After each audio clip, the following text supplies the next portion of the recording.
Hey beauties, I'm Kelsey. I'm gonna go over your brow aftercare starting immediately when you leave my studio. I'm gonna give you a pack with some damp makeup pads. They're just damp with sterile water. And every 15 minutes for the first 2 hours, you're gonna take a stretch at your brow and rub. You can see I'm using a little bit of pressure here, back and forth, up and down, circular. It doesn't matter as long as you're getting past the hair and onto the skin to get any of the residue on the skin that builds up on a wound off. After those first 2 hours, every couple of hours until you go to bed, you're gonna do the same thing with the wiping and rubbing. Then you're gonna let that completely dry before you put on just a tiny bit of Microbalm, literally just a tiny, tiny amount, less than a rice size for both brows, but make sure they're completely dry, okay? Then you're just kind of gonna gently swoosh that on there, just enough to moisturize, but they should not look wet. You shouldn't be putting on so much that they look wet. Literally just like the tiniest amount on your Q-tip. Starting day 2, you're just gonna be cleaning morning and night. So everything is formed at this point, so we wanna be very gentle that we're not rubbing at all. So you're just gonna take a makeup pad and your Microtonic. I always put a tape over top just to make sure you don't lose any. It does tip over really easily. So saturate your makeup pad. Take your eyebrow. You can do a very gentle wipe to get rid of any of the Microbalm residue, but generally just a dabbing motion is enough. And that's gonna give it all its antibacterial properties, all of the good healing stuff. This is really high quality products, and that solution is really gonna help with your brow healing. Once they're completely dry, same thing, you're just gonna take a tiny, tiny amount of your Microbalm. Once again, apply it over top, just enough to moisturize, not enough to make them wet. The main things you want to avoid for that first 7 to 10 days is any picking of the healing areas. You also don't want to apply any makeup to this general area. Just avoid the brows in general. Give them 7 to 10 days. There's a lot of bacteria in makeup and we just want to avoid that completely. Sleeping on your face, try not to do this. Any direct sun exposure, you want to wear hats, sunglasses, everything to protect them from the sun.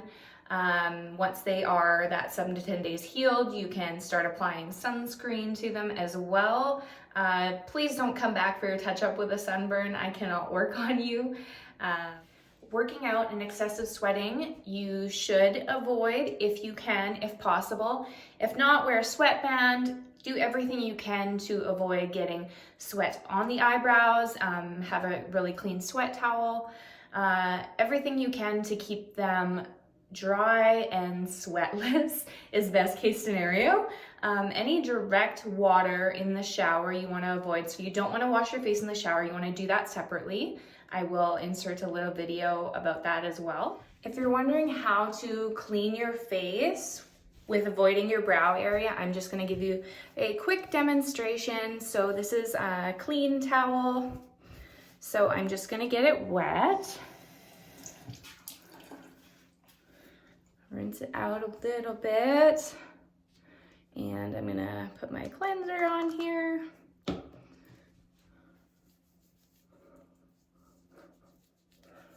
Apply that cleanser.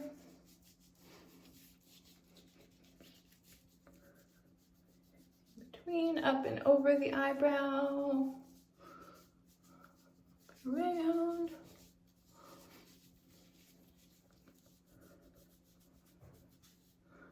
Still get that forehead area. And I'm just gonna rinse out my clean towel. And pull that cleanser back up. So I definitely wouldn't recommend washing your face in the shower, just do it separately. with a washcloth, just avoiding that brow area, okay? Perfect, I hope that's crystal clear. If you are in the shower and you get some water dribbling down the front of your face accidentally, just make sure you have your clean towel nearby and you can just blot them dry. You just don't want to leave them wet. Think of a scab when you get out of the shower. It always gets gooey and falls off really easily. That's what we're trying to avoid by avoiding excessive moisture on your brow. Also important to note that you should be avoiding dirty, dusty, smoky situations. You shouldn't be going camping right after you get your brows done. Probably avoid lawn mowing, going ATVing, something like that, for at least the first 3 days, but 7 days is optimal to avoid that stuff. For the following month, and really your whole life, you want to avoid unprotected sun exposure. So wearing sunscreen, very important. Like I said, I don't want you to come back for your touch-up with a sunburn either. I cannot work on you. Sun damage is the worst thing you could do to your skin. It is not good for the ink in your skin. It will make your brows fade quicker. You're also, for a month, going to avoid any laser procedures, facial treatments, microneedling, any active ingredient skincare that you use. Obviously, you don't want to use in that month after and before your touch-up, and then generally 4 weeks after your touch-up as well.